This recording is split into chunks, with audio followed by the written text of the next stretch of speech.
estrategia, inteligencia, destreza. Son cualidades esenciales para ganar guerras, batallas y partidas de ajedrez. Pocas cosas se disfrutan más que decir jaque mate y hacer un pequeño baile de la victoria frente a tu oponente.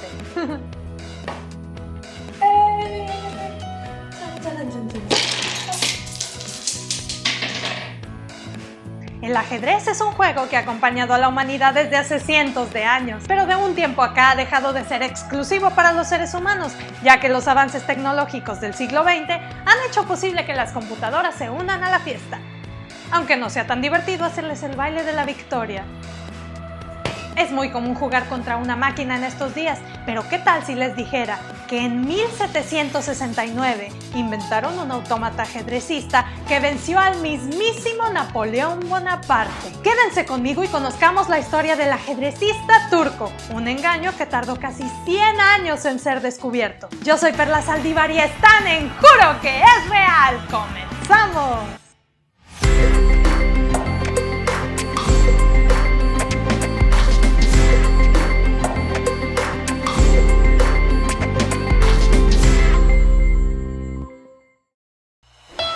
El inventor. El llamado ajedrecista turco fue una creación del húngaro Wolfgang von Kempelen, quien también es recordado por su máquina de voz acústico-mecánica. Un sistema artificial de boca, garganta, nariz y lengua sintéticas que eran capaces de reproducir mecánicamente los sonidos del habla humana. ¿Se imaginan? La tatarabuela de Hatsune Miku.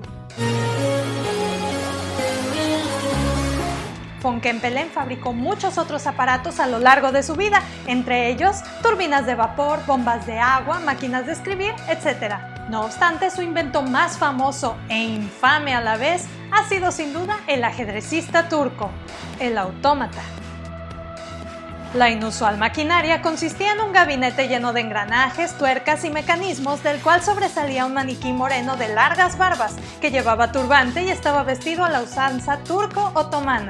Parecía un hechicero exótico de Medio Oriente para todo aquel que lo viera. Encima del gabinete, frente al maniquí, estaba situado un tablero de ajedrez que funcionaba con piezas magnéticas. El turco movía las piezas con su mano izquierda, gracias a un mecanismo que le permitía desplazarla hacia arriba, abajo, adelante, atrás y a los lados. De igual manera era capaz de abrir y cerrar la mano para sujetar las piezas y cambiarlas de lugar.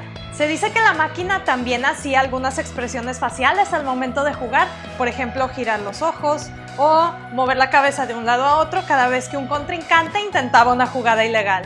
Además se dice que también era capaz de mantener conversaciones sencillas con los jugadores a través de un tablero especial marcado con las letras del abecedario. Sorprendente, ¿no lo creen? Demasiado bueno para ser cierto. De gira por el mundo. La primera presentación del turco ocurrió en el Palacio de Schönbrunn en 1770. A pesar del rotundo éxito que tuvo el invento con los nobles de Viena, von Kempelen simplemente se negaba a seguir exhibiéndolo. Decía que el turco necesitaba reparaciones y cada vez le dedicó menos tiempo en comparación a sus otros proyectos. Los que eran de verdad.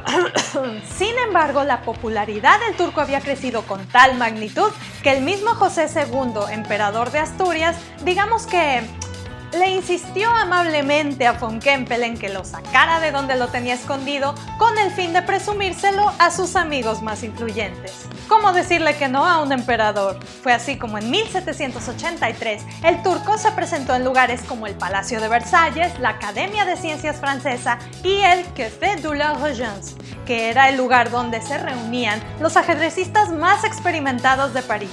El turco no se fue invicto, pero hay quien dice que venció al mismísimo François-André de Nicon-Philidor, que era el campeón mundial de ajedrez en aquellos tiempos. Posteriormente el turco fue trasladado a Inglaterra, donde un escéptico de nombre Philip Thicknesse intentó probar que se trataba de un engaño.